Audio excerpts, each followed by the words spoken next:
Sir आपकी आवाज नहीं आ रही। अब आवाज आ रही है कि बेटा आपको? हाँ सर अब आ रही है। चलो चलो ठीक है।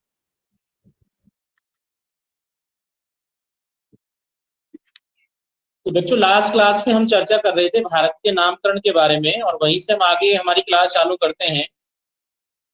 हमने भारत के नामकरण के साथ साथ में भारत के आकार, विस्तार, क्षेत्रफल और साथ साथ में दक्षिण एशिया, दक्षिण पूर्व एशिया, और साथ साथ में हमने विश्व के संदर्भ में भारत की स्थिति का लास्ट वीडियो में परिचय आपको करवाया था।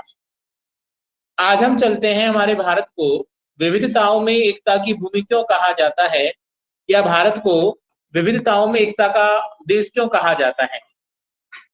यदि आप लास्ट ईयर के पेपर उठाकर देखोगे तो एक दो बार ये प्रश्न पूछा गया है कि भारत को विविधताओं में एकता की भूमि क्यों कहा जाता है, इसका विस्तार से वर्णन कीजिए। तो सबसे पहले समझिए, विविधता शब्द का शाब्दिक जो तात्पर्य होता है वो क्या होता है।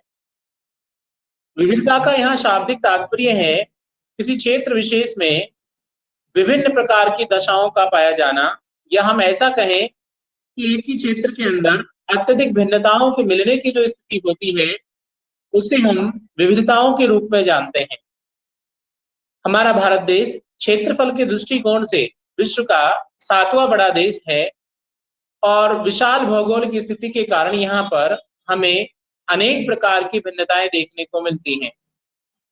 इन भिन्नताओं के कारण ही हमारे भारत को विविधताओं की भूमि कहा जाता है, भिन्नताओं की भूमि कहा जाता है। उत्तर से लेकर दक्षिण तक, पूर्व से लेकर पश्चिम तक हमारे भारत में जो भिन्नताएं देखने को मिलती हैं उनमें प्रादेशिक आधार पर असमानताएं पाई जाती हैं। हमारा भारतीय भाग एक और उत्तर में ऊंचे पर्वतीय क्षेत्र को प्रदर्शित करता है, वहीं दक्षिण की ओर समुद्र तटीय द्वीपों का स्वरूप भी हमारे भारत में देखने को मिलता है। भारत के पूर्वी भाग में जहां पहाड़ियों की प्रधानता पाई जाती है, वहीं भारत के पश्चिमी भाग में गुजरात के सहारे तटीय भागों की स्थिति और कच्छ के रण की स्थिति भी देखने को मिलती है। तो चाहे हम जलवायु के आधार पर माने, या हम भू आकृति के आधार पर माने, या हम जनसंख्या के आधार पर माने, या आर्थिक गतिविधियों के आधार पर माने, हमारे भारत में अत्यधिक भिन्नताएं देखने को मिलती हैं, और इन्हीं भिन्नताओं को हम विविधताओं के रूप में जानते हैं। भारत में मिलने वाली भिन्नताओं को मुख्य रूप से भौतिक दशाओं के आधार पर, आर्थिक दशाओं के आधार पर, जनसांख्यिकीय दशाओं के आधार पर, पर्यावरणीय दशाओं के आधार पर अलग अलग भागों में विभाजित किया गया है। भारत में मिलने वाली इन भिन्नताओं को हम भौगोलिक आधार पर भी अध्ययन करेंगे, और आर्थिक, पर्यावरणीय, राजनीतिक और जनसांख्यिक के आधार पर, सभी आधारों पर हम अध्ययन करने वाले हैं। तो सबसे पहले चलते हैं हम भारत में मिलने वाली भौगोलिक विविधताओं के ऊपर। देखिए, भौगोलिक विविधताओं के अंदर धरातल की बनावट संबंधी भिन्नता को शामिल किया जाता है, जल उपलब्धता की स्थिति को शामिल किया जाता है, मृदा की संरचना को शामिल किया जाता है, और जलवायु संबंधी जो दशाएं होती हैं उनको भौगोलिक विविधताओं के रूप में शामिल किया जाता है। सबसे पहले हम चलते हैं भू आकृति या धरातल संबंधी जो भिन्नता हमारे भारत में देखने को मिलती है उसके ऊपर चलते हैं कि किस प्रकार से भू आकृति संबंधी विविधता हमारे भारत में पाई जाती है। बच्चों, आपने उत्तरी भारत की ओर विशाल हिमालय पर्वतीय क्षेत्र को देखा होगा। दक्षिणी भारत में प्रायद्वीपीय पठार हमें देखने को मिलता है। पूर्वी भारत में नागा पहाड़ियां, मिजो पहाड़ियां, जयंती और गारो की पहाड़ियां पाई जाती हैं। पश्चिमी भारत में कच्छ का रण देखने को मिलता है। इन सभी दशाओं को देखने के पश्चात एक चीज स्पष्ट हो जाती है कि संपूर्ण भारत में भू आकृति संबंधी जो बनावट है वो समान नहीं पाई जाती। भू आकृतिक आधार पर हमारे भारत में अनेक विषमताएं देखने को मिलती है। भारत का मध्यवर्ती भाग अनेक पहाड़ियों की स्थिति को दर्शाता है।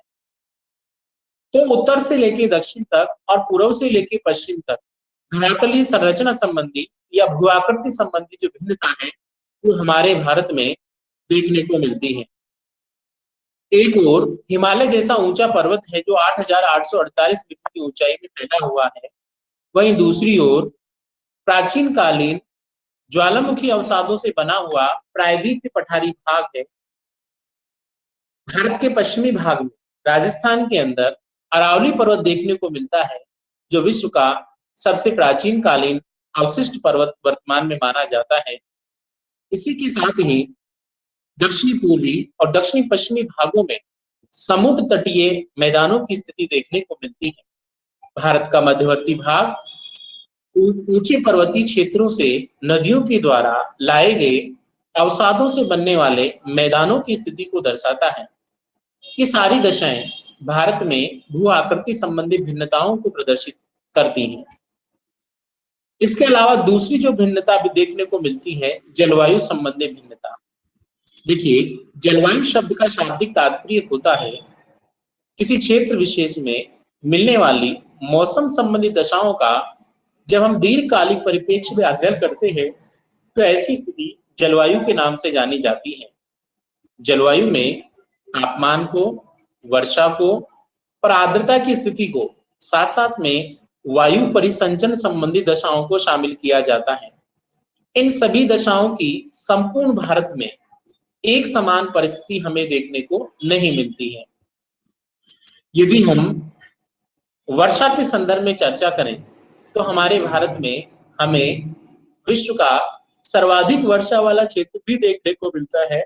वहीं दूसरी ओर राजस्थान के पश्चिमी भाग में न्यून वर्षा वाला क्षेत्र भी हमें देखने को मिलता है। संपूर्ण भारत में वर्षा की स्थिति न तो समान है और न ही वर्षा का वितरण समान पाया जाता है। एक और देखेंगे हम, भारत के पूर्वी भाग में मेघालय नामक राज्य में चेरापूंजी नामक जो स्थान है, उसका मौसिनराम नामक जो गांव है वो सर्वाधिक वर्षा प्राप्त करता है। भारत की सर्वाधिक वर्षा के साथ साथ में विश्व की सर्वाधिक वर्षा भी यहाँ प्राप्त होती है। दूसरी ओर राजस्थान का जो पश्चिमी भाग है, जिसे हम थार के मरुस्थल के रूप में जानते हैं, इस थार के मरुस्थलीय भाग में 5 सेंटीमीटर से भी कम वर्षा हमें देखने को मिलती है। भारत के मध्यवर्ती भागों में वर्षा का वितरण असमान देखने को मिलता है। पूर्वी और पश्चिमी जो घाट वाले भाग है भारत में, उनमें भी वर्षा असामान्य प्रकृति के साथ साथ में असामान्य वितरण की स्थिति को दर्शाती है। एक ओर भारत में पश्चिमी घाट का भाग 200 सेंटीमीटर से भी ज्यादा वर्षा प्राप्त करता है, वहीं दूसरी ओर पूर्वी घाट वाला भाग वृष्टि छाया प्रदेश के रूप में शामिल किया जाता है। भारत के उत्तरी राज्यों में प्रतिवर्ष बाढ़ आने जैसी स्थितियां हमें देखने को मिलती हैं, वहीं दूसरी ओर राजस्थान के मरुस्थलीय क्षेत्र, कर्नाटक के शुष्क पठार और महाराष्ट्र के मराठावाड़ क्षेत्र में सूखे की जैसी परिस्थितियां भी देखने को मिलती। तो ये भारत में वर्षा संबंधी जो भिन्नता थी उसकी हमने चर्चा की। अब हम चलते हैं तापमान संबंधी भिन्नता जो हमारे भारत में देखने को मिलती है उसके ऊपर। देखिए, संपूर्ण भारत में तापमान की जो प्राप्ति होती है वो असमान दशाओं को दर्शाती है। हमारा दक्षिणी भारतीय भाग भूमध्य रेखा के निकट है। जैसे जैसे हम दक्षिण से उत्तर की ओर जाते हैं, उष्ण कटिबंधीय जो स्वरूप है वो समशीतोष्ण कटिबंधीय स्वरूप में परिवर्तित होता जाता है। इसी कारण हमारे भारत में तापमान प्राप्ति की जो स्थितियां हैं वो असमान स्थिति को दर्शाती है। एक ओर राजस्थान में ग्रीष्मकाल के दौरान सर्वाधिक उच्च तापमान रिकॉर्ड किया जाता है, जो कभी कभी 50 डिग्री सेल्सियस से भी अधिक पहुंच जाता है। वहीं दूसरी ओर जम्मू कश्मीर के लद्दाख और लेह क्षेत्र में भारत का न्यूनतम तापमान रिकॉर्ड किया जाता है। इसके अलावा भारत के विभिन्न राज्यों में शीतकालीन अवधियों के दौरान तापमान प्राप्ति की स्थिति समान नहीं होती। यदि हम हमारे राजस्थान का ही उदाहरण ले लें तो आपको देखने को मिलेगा पूर्वी राजस्थान के अंदर शीतकाल के दौरान तापमान प्राय उच्च पाया जाता है, लेकिन पश्चिमी राजस्थान के अंदर पिलानी है, फतेहपुर है, ये दो ऐसे क्षेत्र, माउंट आबू है, जहां हिमांक बिंदु से भी नीचे तापमान हमें देखने को मिलता है। भारत का दक्षिणी पूर्वी और दक्षिणी पश्चिमी भाग समुद्र तटीय स्थिति को दर्शाता है। इस समुद्र तटीय स्थिति के कारण यहाँ वर्ष भर सम जलवायु की स्थितियां हमें देखने को मिलती है। राजस्थान के पश्चिमी भाग में शुष्क जलवायु की स्थिति हमें देखने को मिलती है। भारत के पूर्वी राज्यों में मानसूनी जलवायु की स्थिति हमें देखने को मिलती है। भारत के उत्तरी भाग में हमें शीत जलवायु की स्थिति देखने को मिलती है। तो अलग अलग क्षेत्रों में भारत की जो जलवायु संबंधी भिन्नता है वो प्रादेशिक आधार पर विविधताओं से युक्त हमें देखने को मिलती है। ठीक इसी प्रकार चलते हैं हम आर्द्रता के प्रकार संबंधी जो भिन्नता है उसके ऊपर, किस प्रकार से आर्द्रता अलग अलग क्षेत्रों में अलग अलग रूपों में पाई जाती है। देखिए आर्द्रता के प्रकारों के अंदर उष्ण है, पाला है, तुषार है, फुआर है, बूंद है, वर्षा है, हिमपात, इन सभी दशाओं को शामिल किया जाता है। और वर्षण की जो प्रक्रिया होती है वो इन सभी का प्रतिनिधित्व करती है। आपने उत्तरी भारत में विशेष रूप से ऊंचा जो हिमालय पर्वतीय क्षेत्र है जम्मू कश्मीर राज्य के अंदर, वहां देखा होगा वर्षा की जो प्रवृत्ति होती है हिमपात के रूप में देखने को मिलती है। जबकि भारत के दक्षिणी, पूर्वी और मध्यवर्ती भारतीय भाग में वर्षा की जो प्रक्रिया होती है हमें वो बूंदों के रूप में या बौछारों के रूप में देखने को मिलती है। वर्षण की मात्रा भी हमारे भारत में अलग अलग पाई जाती है। एक और उत्तरांचल, हिमाचल प्रदेश जैसे राज्य हैं जहां वर्षाकालीन ऋतु के दौरान बादल फटने जैसी परिस्थितियां हमें देखने को मिलती हैं। वहीं दूसरी ओर भारत के दक्षिणी पश्चिमी भाग में पश्चिमी घाट क्षेत्र है जहां मानसून का विस्फोट होता है या मानसून प्रस्फोट की प्रक्रिया हमें देखने को मिलती है। जैसे से मानसून पश्चिमी घाट को पार करने की कोशिश करता है, आर्द्रता की मात्रा कम होती जाती है और आर्द्रता के कम होने के साथ साथ वर्षण की मात्रा भी कम होती जाती है। इसी कारण हमारे भारत का पश्चिमी घाट क्षेत्र अत्यधिक वर्षा प्राप्त करता है जो अतिवृष्टि का क्षेत्र बन जाता है। जबकि जैसे ही बादल पश्चिमी घाट को पार करके पूर्व की ओर जाते हैं, आर्द्रता की कमी हो जाने के कारण यहाँ पर्याप्त मात्रा में वर्षा नहीं होती। इस अपर्याप्त वर्षा के कारण कि पूर्व का जो भाग है, पश्चिमी घाट के पूर्व का जो क्षेत्र है वो अनावृष्टि क्षेत्र के रूप में शामिल किया जाता है, या हम कहें कि वृष्टि छाया क्षेत्र के रूप में शामिल किया जाता है। तो अलग अलग भागों में अलग अलग प्रकार की वर्षण की प्रवृत्तियां हमारे भारत में वर्षा संबंधी भिन्नताओं की स्थिति को दर्शाती है। ठीक इसी प्रकार वायु परिसंचरण संबंधी दशाएं भी हमारे भारत में विविधताओं को दर्शाती है। एक और हमारे भारत में पश्चिमी भारत के अंदर ग्रीष्म काल के दौरान उष्ण और शुष्क हवाएं चलती हैं। राजस्थान, पंजाब, गुजरात के उत्तरी भाग, इनमें विशेष रूप से ग्रीष्म काल के दौरान अत्यधिक गर्म और शुष्क जो हवाएं चलती हैं उनको हम लू के नाम से जानते हैं। लेकिन इसके विपरीत भारत के पूर्वी भाग में पश्चिम बंगाल के अंदर मानसून, प्री मानसून के रूप में जो हवाएं चलती हैं उनको काल बैसाखी के रूप में जाना जाता है। पूर्व से आने वाली पवनों को नॉर्वेस्टर के रूप में भी जाना जाता है, जिनको हमारे भारत में स्थानीय भाषा में परवाई पवन के नाम से भी जाना, पूर्व से आने वाली पवनों को परवाई पवनों के रूप में भी जाना जाता है। दक्षिणी भारतीय भाग में मानसून से पूर्व जो हवाएं चलती हैं उनको अलग अलग राज्यों में अलग अलग नामों से जाना जाता है। कर्नाटक और केरल में इन हवाओं के द्वारा आम के पौधों पर लगे हुए फूलों को गिरा दिया जाता है। इसी कारण इन हवाओं को आम्र वर्षा के रूप में, चेरी ब्लॉसम रूपी पवनों के रूप में भी जाना जाता है। असम में इन पवनों के द्वारा चाय की फसल को फायदा होता है, तो चाय वर्षा के नाम से भी इसे जाना जाता है। तो प्रादेशिक आधार, अलग अलग राज्यों के आधार पर हवाओं का संचरण जो होता है उसमें भी हमारे भारतीय भाग में भिन्नताएं देखने को मिलती हैं। ग्रीष्मकालीन अवधि के दौरान हवाएं दक्षिणी भाग से उत्तरी भाग की ओर चलती हैं, लेकिन शीतकालीन ऋतु आते आते हवाओं का रुख बदल जाता है और हवाएं भारत के उत्तरी पश्चिमी भाग से दक्षिणी पूर्वी भाग की ओर चलना प्रारंभ हो जाती है। और इन्हीं के द्वारा हमारे भारत में मानसून का निर्माण होता है। सारी चीजें जलवायु रूप में शामिल की गई। अब हम नेक्स्ट चलते हैं, जल उपलब्धता संबंधी भिन्नता। देखिए, हमारे संपूर्ण भारतीय क्षेत्र का भू आकृतिक जो स्वरूप है वो प्रादेशिक आधार पर भिन्नताओं से युक्त है।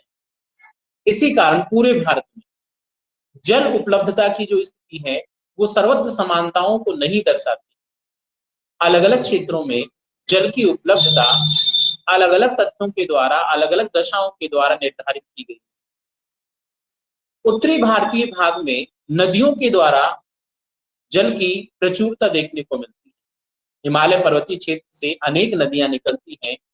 गंगा है, यमुना है, घाघरा है, गंडक है, कोसी है, ब्रह्मपुत्र है, सतलज है, सिंधु, ये सारी नदियां उत्तरी भारतीय भाग में जल उपलब्धता में अपनी महत्वपूर्ण भूमिका निभाती हैं। दक्षिणी भारतीय भाग में नदियों का प्रवाहन होता है, लेकिन उसके साथ साथ में तालाबों की प्रधानता पाई जाती है। भारत के पश्चिमी भाग में विशेष रूप से राजस्थान के अंदर, पश्चिमी राजस्थान में नदियों की कमी देखने को मिलती, साथ में वर्षा पर्याप्त मात्रा में नहीं होती तो तालाबों की कमी देखने को मिलती है। लेकिन हमारे पश्चिमी राजस्थान में इंदिरा गांधी नहर परियोजना के माध्यम से जल की प्राप्ति होती है। मध्यवर्ती भारतीय भागों में कुओं के माध्यम से, झीलों के माध्यम से, तालाबों के माध्यम से और वर्तमान में ट्यूबवेल के माध्यम से भी जल की प्राप्ति की जा रही है। तो जल उपलब्धता की स्थिति है वो अलग अलग क्षेत्रों में अलग अलग देखने को मिलती है। भारत के कुछ क्षेत्र ऐसे हैं जहां अधिक जल पाया जाता है या जल की अधिक उपलब्धता हमें देखने को मिलती है। वहीं भारत के कुछ क्षेत्र ऐसे भी हैं जहां जल की उपलब्धता कम देखने को मिलती है या पर्याप्त जल नहीं पाया जाता, तो ऐसे क्षेत्रों में जल की कमी की स्थिति भी हमें देखने को मिलती है। तो भौगोलिक विविधताओं के अंदर हमने अभी स्थलाकृति संबंधी विविधता की चर्चा की, जलवायु संबंधी विविधता की चर्चा की, जल उपलब्धता संबंधी विविधता की चर्चा की। अब हम चर्चा करते हैं मृदा संबंधी भिन्नता की। आपको बहुत अच्छी तरह पता है हमारे भारत में मिलने वाली मृदाएं सभी जगह समान नहीं मिलती हैं। कहीं पर पर्वतीय मृदाएं पाई जाती हैं, कहीं पठारी मृदाएं पाई जाती हैं, कहीं मैदानी मृदाएं मिलती हैं, कहीं लवणीय मृदाएं मिलती हैं, कहीं मरुस्थलीय मृदाएं पाई जाती हैं। तो संपूर्ण भारत में मृदाओं का जो बनावट है या मृदाओं की जो संरचना है वो प्रादेशिक आधार पर भिन्नता लिए हुई। यदि हम दक्षिणी भारतीय भाग की ओर चले जाएं तो हमें पता है वहां पे प्रायद्वीपीय पठारी क्षेत्र हमें देखने को मिलता है। और इस प्रायद्वीपीय पठारी क्षेत्र में जिन मृदाओं का निर्माण हुआ है उन्हें हम काली या कपासी मृदाओं के नाम से जानते हैं। प्राचीन काल में लावा यहाँ से निकला था, लावा के ठंडे होने से पठार बन गया और उस पठार में लगातार पठार में अपरदन और अपक्षय की प्रक्रियाएं जब संचालित होती रहती हैं तो वहां पे काली मृदा का निर्माण होता है। तो संपूर्ण प्रायद्वीपीय पठारी भाग विशेष रूप से काली और कपासी मृदा की स्थिति को दर्शाता है। लेकिन यदि हम भारत के उत्तरी भाग की ओर आ जाएं, उत्तरी पर्वतीय क्षेत्र की ओर आ जाएं, तो उत्तरी पर्वतीय क्षेत्र में हमें पर्वतीय मृदाओं का स्वरूप देखने को मिलता है। मोटी कणों वाली मृदाएं पाई जाती हैं। इन मृदाओं में उपजाऊपन की क्षमता कम होती है क्योंकि इनमें कार्बनिक पदार्थों और जीवांशों की मात्रा कम पाई जाती है। भारत का मध्यवर्ती जो भाग है वो मैदानी मृदाओं की स्थिति को दर्शाता है। आप पंजाब की ओर जाएंगे, हरियाणा है, राजस्थान का उत्तरी पूर्वी भाग है, उत्तर प्रदेश है, बिहार है, बंगाल है, असम है। इन सभी क्षेत्रों में नदियों के द्वारा लाई गई मृदाओं का जमाव किया गया है। तो ऐसी मृदाओं को हम उपजाऊ मृदाओं के रूप में, कांप मृदाओं के रूप में, जलोढ़ मृदाओं के रूप में जानते हैं। तो मध्यवर्ती भारतीय भाग जलोढ़ मृदाओं की स्थिति को दर्शाता है। हालांकि मध्यवर्ती भाग में भी हमें दो प्रकार की मृदाएं देखने को मिलती हैं, एक पुरातन जलोढ़ के रूप में और दूसरा नूतन जलोढ़ के रूप में। इनकी चर्चा हम आगे जाके नेक्स्ट टॉपिक जब चलेगा हमारा मैदान वाला, डिटेल से चर्चा करेंगे, उसमें इसके बारे में हम आपको बताएंगे। भारत का जो पश्चिमी भाग है वहां मरुस्थलीय दशाएं पाई जाती हैं और मरुस्थलीय दशाएं मिलने के कारण रेतीली बालू मृदा की प्रधानता हमारे भारत के पश्चिमी भाग में हमें देखने को मिलती है। तो ये सारी भौगोलिक भिन्नताएं थी। इन सभी भिन्नताओं को समझने के बाद ये स्पष्ट हो गया है कि संपूर्ण भारत में जो भौगोलिक दशाएं हैं वो सर्वत्र समान नहीं पाई जाती, अपितु प्रादेशिक आधार पर इनमें भिन्नताओं का स्वरूप हमें देखने को मिलता है।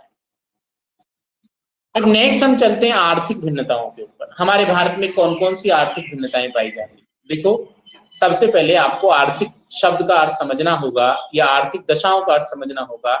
ऐसी सभी दशाएं जिनसे हमें पूंजी की प्राप्ति होती है, जिनसे हमें आर्थिक या आय की प्राप्ति होती है, उनको हम आर्थिक क्रियाओं के रूप में जानते हैं।